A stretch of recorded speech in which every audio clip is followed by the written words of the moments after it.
So, with over a decade of experience in the education sector, how have you observed the landscape of education evolve over the years? What major shifts have stood out to you the most? So are you referring to higher education in general or school education? In general. Okay. So I think there's always been a lot of change, and the recent past, the most amount of change.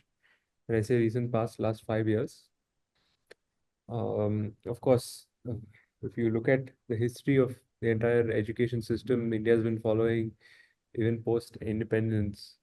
It has been designed for the industrial revolution, right? It was more aligned with the requirements of what was there 75, 80 years ago. So, of course, for convenience sake, I guess it continued that way. And of course, manufacturing, engineering being the main focus of the education system in India, uh, by default, that got uh, the first preference amongst, like, let's say, a student choosing between multiple streams. By default, we all grew up, even me for that matter of fact. You do engineering or medicine, and then either civil services or nothing else. Everything else is a secondary option. I guess the recent, what I've been talking about the last 5 years, two things. One is at the policy level, you have seen NEP coming into picture after 1986, such a long gap of 32, 36 odd years. Something has been done in the education sector. The policy gives a roadmap. It doesn't really do anything apart from giving a direction and saying that, this is what the students of tomorrow should be learning. What mainly we have to look at is the change that has happened in terms of the kind of autonomy the government, UGC, AICT, everyone is looking at, because they know that the end goal is very clear. We have multiple things. We want 50% graduate enrollment ratio. You can't achieve huge milestones like that when you're saying you want 50% of the students who are coming out of school education to get into higher education. You can only do that when you are a little liberal, flexible, and at the same time inclusive of different kinds of institution. So that has kind of played a big role in terms of what is it that we are seeing, what kind of colleges or universities are we looking at today. It's a lot different. If you look at the a traditional college today, it offers a lot more variation, it offers a lot more um, depth in specialized areas. And similarly, the school education. School education used to be a lot easier back then. It was just one curriculum, and people would enroll kids into schools where academic rigor was the primary focus. But today, parents, when you interact with parents, you understand that they're very aware of everything. So when you're very aware of everything, you ask for everything. And when that happens, right, we realized it's not enough to just build a school based on a curriculum. You will have to give something that goes above and beyond developing multiple intelligences, whether it's their ability to, learn a new instrument or learn a new sport, a language, all of that. Because um, parents are smart today, and they want something that is holistic. They want something that the child enjoys, and at the same time is not afraid of, you know, putting themselves into uncomfortable situations when it comes to picking up a new skill. So I would say the biggest change is if I have to just summarize it, the biggest change is we have more variations of what education has to offer. It is not what it used to be. Today, there are alternate forms of education. There are alternate uh, curriculums. There are many things that you have options. Basically, it's we have moved from what do you call it? We have moved from an era of Traditional courses. mass production to Mm, customization. mm. So I guess that's where it's moving more and more towards.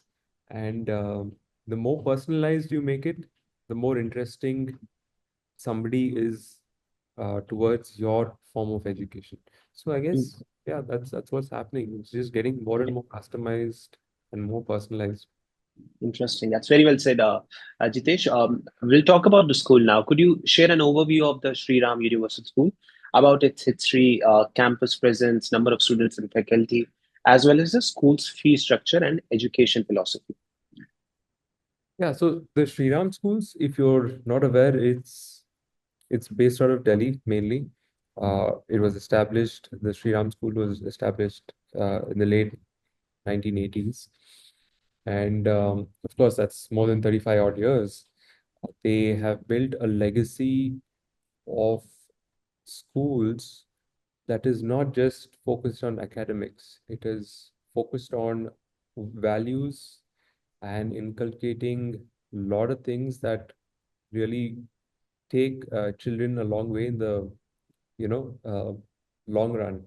So I guess they've if you talk to anybody, especially in Delhi, of course there are schools where the entire focus is just on that board exam results, and then there are schools where they don't really talk about just the board 12 results, but they talk about where their students are actually studying after they graduate or what they're doing after they graduate. So it has always been a long-term view in terms of what is it that the student will do 10 years or 20 years down the line, because that's what really matters, and that's how you actually measure impact of whether school has done its job or not.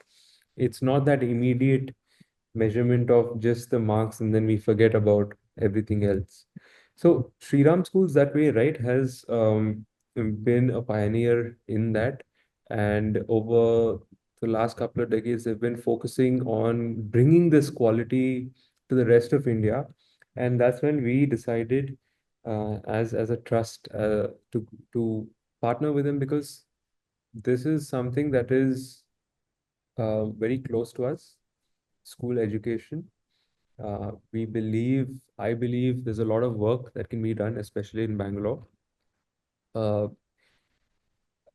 and I think the main thing is the alignment of values. We believed in the same things that they believed in, and we said let's bring a Shri Ram school to Bangalore, and that's how we established the first Shri Ram Universal School in Bangalore. So this is the first in Bangalore, first in Karnataka, of course, and it is in line with what the Delhi Shri Ram schools talk about. That's how it started, and we also have a student-teacher ratio of 10:1. It's a lot lower than that. It's just that it's our initial year, so we do have that ratio in mind, and not more than 30 kids in a class. And of course, we focus on giving the best to every child who comes to the school and making sure that their needs are met. So we've done a pretty good job. This is our second year, and we're close to about 200 odd students.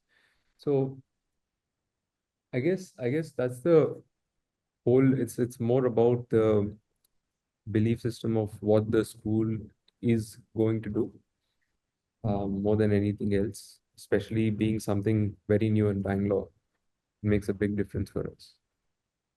Definitely. Ajitesh, with education policies like national education policy placing greater emphasis on experiential and skill-based learning.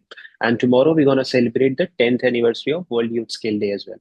I was reading in the national education policy only that the 12th five-year plan, which was between 2012 to 2017, if you see the workforce between 19 to 24 age group in India, only 5% of the students are given vocational education. Whereas if you see in America, it's 50%, in Germany, 75%, in South Korea, it's 96%. So my question to you is, do you think that there is a very, very big need that we should start vocational education right from the beginning? Like if we have to train someone, we should train them young. So I think school should give major emphasis on this topic. And what step is Shri Ram Universal School taking in this aspect? And what's your take on this? No, absolutely. Vocational education, vocational training is going to be a large part of any economy. And if you're looking at schools, um, you have to bring it early on. You can't introduce it after school, or you cannot introduce it at a time when they're getting into college. Not that it's wrong, it's just that when you do it a lot earlier in a child's learning cycle, what happens is the ability to learn and retain is a lot better than you can imagine compared to college days. So that is one point. And what is it that we are doing differently if I have to focus, right? I think bringing in different um, aspects of learning. We have something called Shri curriculum, where everything that we do, um, I mean, you do have the CBSE curriculum, right? But then Shri curriculum is basically a parallel curriculum that runs with the same curriculum. But it is not something that you do with just learning NCRT books. We have separate workbooks for which students can correlate the learning, the differences in the pedagogy, the approach in which something is taught. And a small example is theater, for instance. We ensure theater is part of communication. And another aspect is we ensure we have a lot of educational partners that we brought in.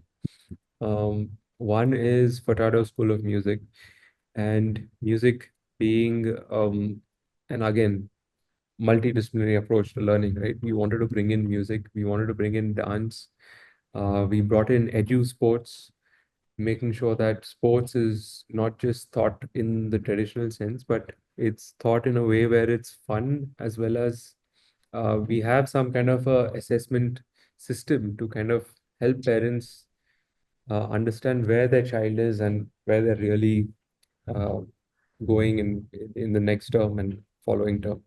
So we've brought in all these things. When you say vocational specifically, there's a lot that can be done, especially in schools. And I think the objective is not to get them a job per se. You don't do vocational training to get into some job, but at the school level, you do vocational mainly to learn something that is beyond your textbooks. And that focus kind of gives the children more of a confidence booster, and more the fact that they realize that school is not just about finishing my assignments, but I'm here to learn something that I've not tried before. And we should introduce these things. We should, in fact, when we have a tie-up with Dia Robotics. So robotics is a critical part of what we teach, and we have method AI also. So we don't teach ICT in the traditional sense. We do introduce them to the newer technologies that are there, and this helps build a sense of awareness, and um, gives students the clarity on whether this the right thing for me or not at a very early stage. Back then, we never had that. People just studied different subjects and then forgot about it. And the other unique thing that we're bringing in is we're collaborating with IBM to bring in Okay. AI into the whole mainstream curriculum, whether it's teacher training or really just getting it out to the students. We wanted to partner with some of the best out there. And, you know, when we talk about learning, it need not be restricted to just technology. And I've been a big believer that you have to teach things like carpentry, you will have to teach things like gardening. These are also skills. I would like to say that these are all life Yeah, skills. yeah, yeah. We underestimate it a lot, and parents kind of overlook it. But That's sorry to cut you. I think that notion exists in India. In the European world, if you see, they don't feel like this. I mean, they are open to each and every profession, yeah, I mean especially that's just these. part of life, right? They don't make it look like, oh, it's something Mm, only a farmer should do or whatever. But that's what you have to normalize these things, because if you don't know where your food comes from, if you don't know how things are made, um, then wrapping your things around complex things like just AI is just being too specialized too early, mm, which is a dangerous thing. You have to be a generalist first. I've always told people, try to figure out as many things as possible, at least in school and first couple of years in college. And then, only then do you really have enough data with you to say that this is what I'm good at. Otherwise, uh, you lose out a lot more. So that's great. I guess, downfall of doing it. True, Ajitesh. And since you mentioned about AI and data science is something that no conversation is complete without discussing these topics. So, and also your most recent education, DBA in data science and AI, aligns closely with emerging industry demands. How do you view the relevance of the program in today's context, and what is Shri Ram Universal School doing to equip its students with the necessary skills in these domains? So, see, I'll be very honest, right? The way change is happening, it's extremely scary. That's my first honest reaction, because the rate of change is happening in weeks. Not back then, to build a SaaS model, it used to take a couple of years. And now you have things where you can develop something from scratch in a matter of weeks. And with something that's changing so quickly, my biggest question was, how do you keep up with that? And what do you teach? Because if you're teaching something today, what if it's not relevant in a month? What will you do then? Will you still say that you're doing a good job? No, right? So that fear has always been there, because of we're in a very, very, it's almost like the next industrial revolution where everything is changing the nature of how things are being done. The role of a teacher is being redefined. So I guess, keeping in line with these things, since we're also in higher education, it helps us uh, a lot better. I guess because of our connect with the industry, we are a lot more closer. We interact more often with the industry, and we deploy things a lot quicker. So we don't do something that is fixed. If for example, something a class 6 child is studying today, the same, especially with respect to ICT and AI, will not be taught in for the next batch. It will be as per what's happening in the current market today. See, the whole point is, like I said, we teach them just so that they're in line with what's going to come their way once they get out of school, college. That's the only objective, not the objective of how are you going to get a job with this skill. That'll make more sense once you're in college or in your master's. So I guess we are being very cautious. At the same time, we are focusing more on meta skills, not on skills that may be relevant today and gone tomorrow, but skills that whatever change happens in the world, these skills will help them navigate the unprecedented, the changes that are obviously that we are seeing today.